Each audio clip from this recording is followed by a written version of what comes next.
Welcome to Middle Wani. Vitek here with the one and only guitar virtuoso, Mr. ZAKK WYLDE. How you doing, brother? I'm doing it. You forgot to mention I do dishes and I do laundry as well. So, that's another, that's also on my resume as well. Awesome, man. That's our daily lives, isn't it? Yeah, and I change diapers as well. We got to include that in as well. And the dog run and the quest for world peace. And then also, coming up with the, especially for the Doom crew, I got to come up with a cure for herpes, gonorrhea, and syphilis. So I got to make that happen as well. A lot of work over there. First of all, congratulations. I just got the report that the Book of Shadows 2 has debuted on number 2 on the independent, number 3 on the rock charts, and number 6 on current albums chart, which is a great feeling. So congrats for that.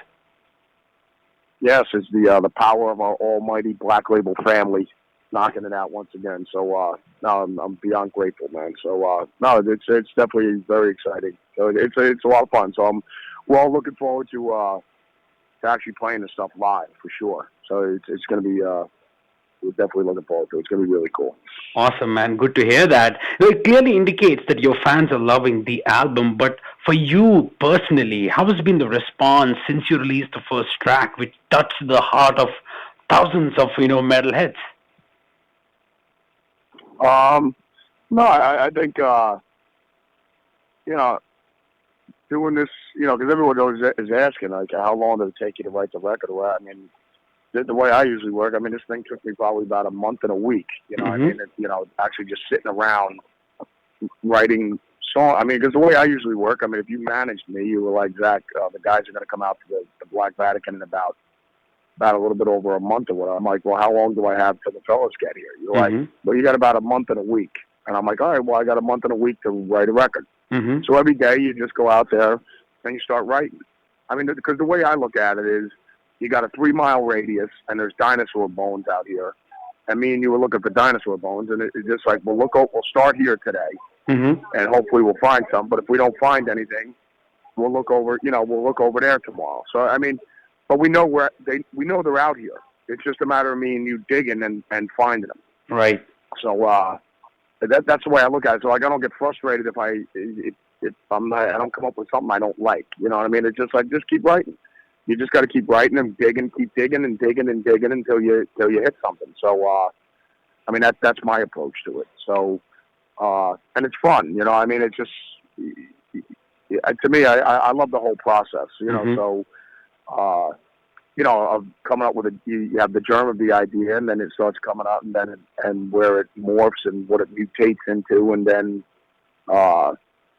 it's like building a house. You come up with the foundation, then we come up with the framing of the house, then we put the roof on it, then you put the sheathing, and then it starts coming to life. And then me and you were figuring out what color we're going to paint it, and I love it. I just love the whole process, and then the thing starts coming to life, So I love making the records as much as and I love the live thing too. The live thing's a free for all. True. And it's a completely different animal than making the records. Like making the records, you can listen to it, step back, and figure out what we want to add to it, and like a painting. So whereas live, it's just you got one shot. You know what I mean? So that's right. But I love yeah. But I love the. I still love making the records, though. It's a lot of fun. It's fun, absolutely. It's good to hear, and obviously it's a step ahead from the first album. And then you cannot compare the 30-year-old self to 15-year-old. It's a big difference. But the roots of the albums are still there. One can feel it. So was it sort of when you were writing these songs? What was there in your mind? Were you trying to, continue from where the first one was left in terms of songwriting, or you just wanted to explore and basically expel out what was there in your heart? Well, no, to me, it's still, obviously, all of us, in 20 years, you go through different, life experiences and stuff like that. But, for the last 20 years, we've been bleeding Black Label, and I've been writing about those things and other songs, for the other records that we do, So, but the one constant between the first album and this album is my love for all the music that inspires all this stuff. It's the music you love and you listen to, like, Neil Young, Elton John, the band, the Allman Brothers, Bob Seger, the Stones. You know, when the Stones are doing Wild Horses and everything like that. So Right. I also love listening to Percy Sledge and Sam Cooke and that genre of music. Nice. And then so I mean it's still, you know, I mean the constant is, you know, Van Morrison, stuff like that. So I mean you know, it's my love for that kind of music, and that still inspire. You know, it definitely inspires me. When I listen to that stuff, I just, the Eagles, Skinner, Bad Company. Right. You know, when I listen to them doing the mellow stuff, I love it. So, but that's, you know, that's still the music that inspires me, and I love listening to that. Awesome, man. It's good to hear. And even each track has its own foundation. I mean, it stands on its own and just as lovely and mesmerizing as the other ones as well. And when I was listening to it, I mean, even though I heard it from the first till the last, and then I tried to mix them up, but it was still the same feeling. So I felt that even though I can pick up any song from the album, it's easily, you know, that connection is there, which is established. So I'm sure, you know, arranging the order of the songs was not a problem for you. No, I mean, well, I mean, put it this way, I always knew, even as we were writing, you know, new songs were coming out and we were tracking all new songs, I always felt that Autumn Changes was going to be the first song on the record, just the way it starts out. I just know this is still, I said, that's definitely the album opener for sure. Mm-hmm. True. Awesome, man. That's wonderful here. And the tone on the album is also very, very important. I mean, you're known for it, and I'm just can't, you know, stop listening to the solos which you've written. It's got its own, that mellow, that serene, vivid sound, yet as a uniqueness which comes out of it. Especially, you know, we've heard a lot of metal bands play. They have certain structures where the rhythm guitar, let's say, is on acoustic and the electric is on lead. Somehow the electric tries to supplant its partner. But whereas in this album, even though you have a rhythm in the lead section, they both are like together, like there's a bond in it. And that's one reason where I felt that you have completely control over the instruments. You know it very well. It's such a commendable effort to hear both these things touching the lives of people when they listen to it. And it's a great feeling when I hear these solos on the album. I appreciate it, though. I mean, you know, it's obviously, when I listen to some of the solos, especially the clean ones, I mean, it just, I mean, all I, you know, like what I hear is obviously my inspiration, you know, is Dickie Betts from the Allman Brothers, and then like some of the other solos. And I was never a huge Clapton guy. I love Eric, you know, I mean, I love it. We respect Eric Clapton. I mean, I think if Eric Clapton was a singer in the band, he'd still be, you know, if he didn't even play guitar, because his voice is so amazing. Amazing, yeah.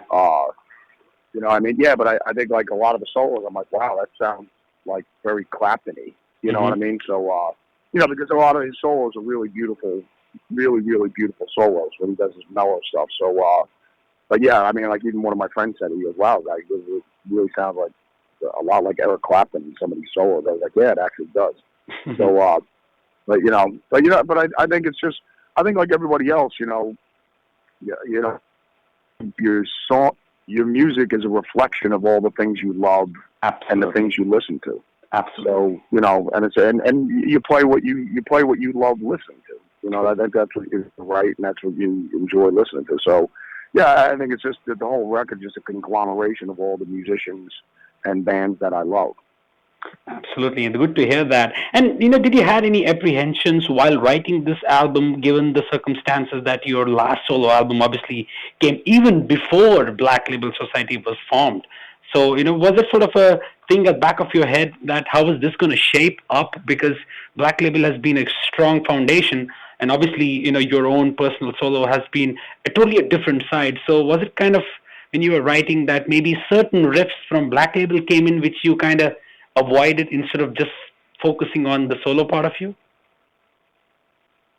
No, not really. I mean, to me, it's just you know, like the first record, I think it's just a road trip record. It's just mellow from the beginning to the end. You know what I mean? So like when you want to just chill out, you just put the record in. You know, you don't have to skip over tracks that are, you know, when the heavy stuff comes in. Right. It's just, you know, if you made a compilation record and me and you just put like the Eagles on there, some Creedence, the band, Van Morrison, some Percy Sledge, some Sam Cooke. You put a Crowded House song on there. Then you put an Elton John song in there, a Neil Young song in there. You know, just like and the Stones, you know, Wild Horses or whatever. Right. You know, so collection we just put of songs. whole, you know, like, yeah, a collection of just all this mellow stuff if you want to just chill out and go to bed, or if you're sitting on a plane or whatever. But that's what the record's kind of like. It's just, that's why I say it's like a road trip record. True. Awesome, man. And you're also heading to Europe in June. You'll be playing, you know, a lot of shows in Europe. But what about States? You know, do you have any plans of playing the album, you know, in States for your fans? Well, no, we're going to be rolling pretty soon. We're going to be rolling over to Europe right now before you know it. So I think the first show, let me see, we're rolling with the London chapter on May 25th. That's the first show. Mm-hmm.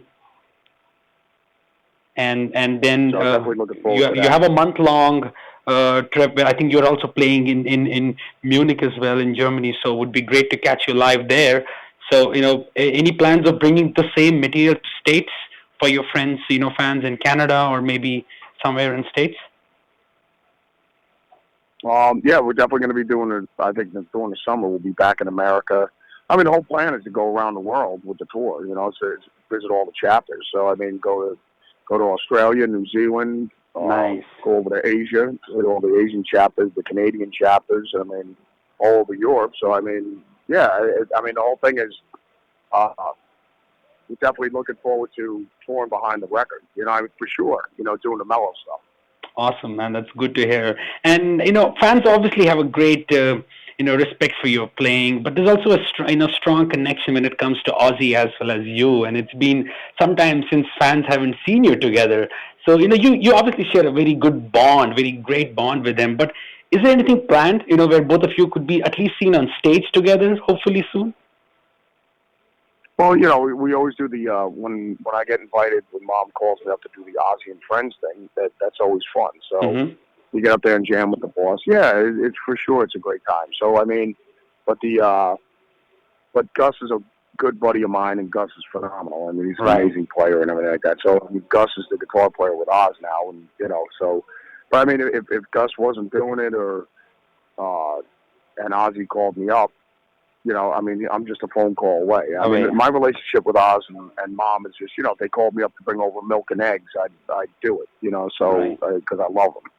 But, yeah, I mean, I'm always here for him, whatever he needs me to do. So, you know, like I said, I'm just a phone call away. But Gus is, you know, he's my buddy, and he's killing it with the boss right now. And he's Ozzy's guy, yeah, without a doubt. Absolutely. And, you know, recently we got to know that Axl will be fronting AC/DC for the tour. So as an AC/DC fan, obviously I know you follow them as well. Was it sort of a, you know, you felt a bit disappointed with what has been shaping up, or you're fine with Axl fronting them on tour? Oh, what's that? Oh, with AC/DC you're talking about? Yeah, the Axl Rose is now the frontman for the tour. Yeah, well, I think until, you know, I mean, we all want Brian to get better. You know what I mean? For his hearing, I mean, that's terrible. You know, I mean, Brian, I met Brian one time. He's like the sweetest guy on the planet. So, I mean, obviously, everybody's rooting for Brian to get better. So, but in the meantime, while Brian's recovering, I couldn't think of a better choice. You know, and Axl's such a huge, you know, Bon Scott is like his guy. You know, when me and Axl would always talk about guys, you know, our favorite musicians and singers and guitar players, you know, whatever, our favorite musicians.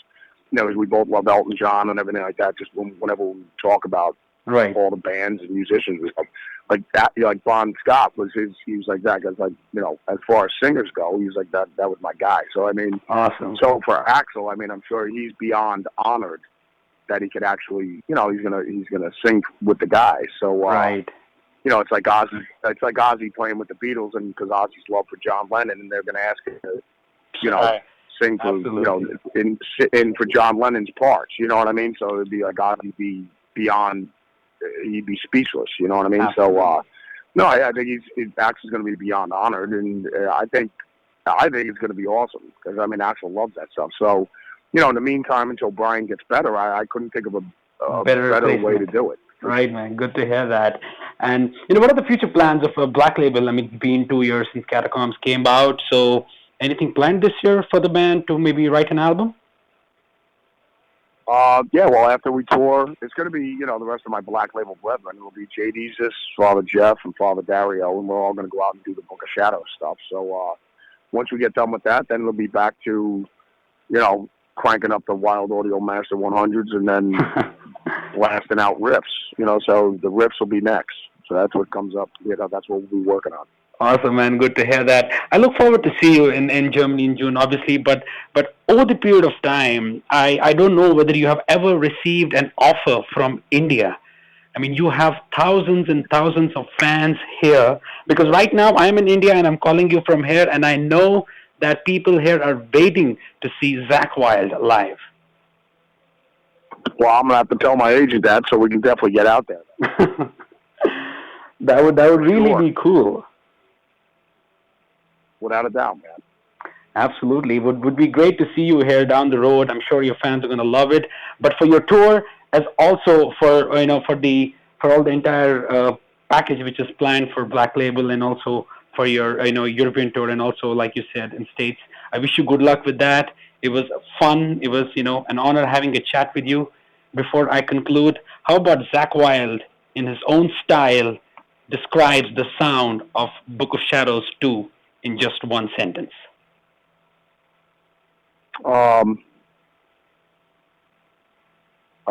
Let's see if I can describe it in one sentence.